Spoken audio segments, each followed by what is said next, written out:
Well, I think it looks good. I think it sounds great. Let me give you a quick debrief before I wrap up this video series, because there are a couple of things that I'm going to change about this. So one of the things that I changed after making the video was quite simple, and that's that I cut the slots in the nut a bit better and a bit deeper. And that's actually become redundant given a decision I've made, which you'll hear about in a moment. But because it's worth knowing, here's how you can tell that they're not deep enough. Well, number one, you'll just feel that one string or another is just a bit higher than the others.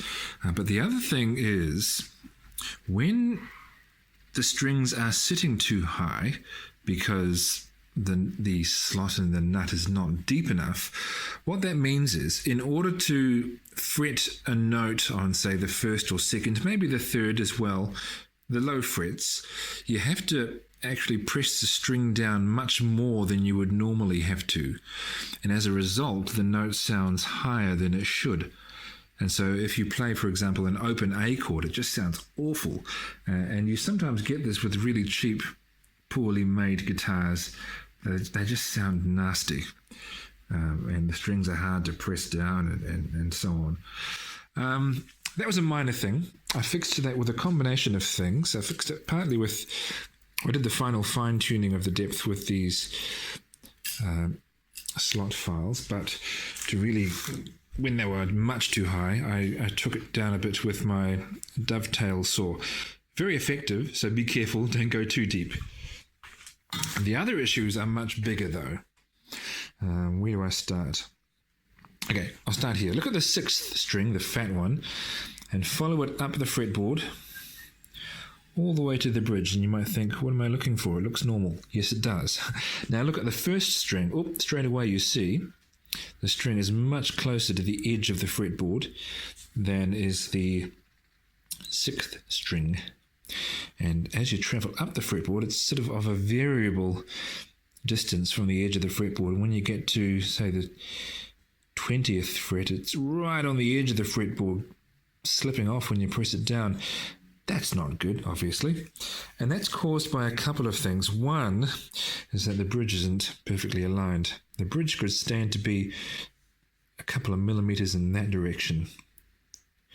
2 or 3 millimeters, I'm not sure, but some ways in that direction. And that presents a problem, because you see the screws that hold the bridge on. If I was putting the bridge in a completely different place, like up there, which would be silly, but if I was, then I could just drill brand new holes and screw it on, no trouble. But here, to move it just a couple of mils that way, the holes, the screw holes of the new location would overlap those holes, and that's a problem. But anyway, that's one cause of the problem with the strings. The other is one that I hinted at earlier. It's just that the thickness of the width of the neck, number one, is not consistent, and it's just too narrow, narrower than is desirable. And there's not much I can do about that. So I'm going to build a new neck.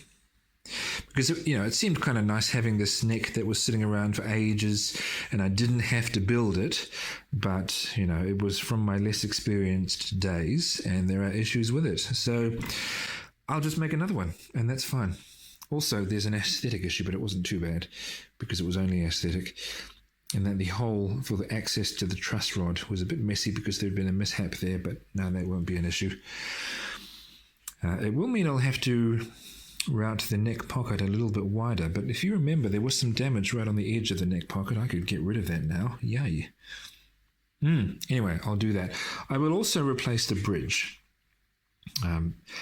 It looks okay, especially from a distance, and it's functional, but it is quite cheap and nasty. This was at a time when I was buying components because they were affordable, which was a dumb thing to do. I've already got the bridge I'm going to use. I'll show you in a moment. But this is a top-loading bridge, which means that when a string breaks, for example, you don't have to feed a string through the back of the body to put a new string on. And that's supposed to be a convenience thing. It's supposed to be more convenient that way. But look how it's done on this bridge. So the string goes into the back of the bridge. There's the ball on the end of the string. And then you have to feed it out through the hole on the top of the saddle.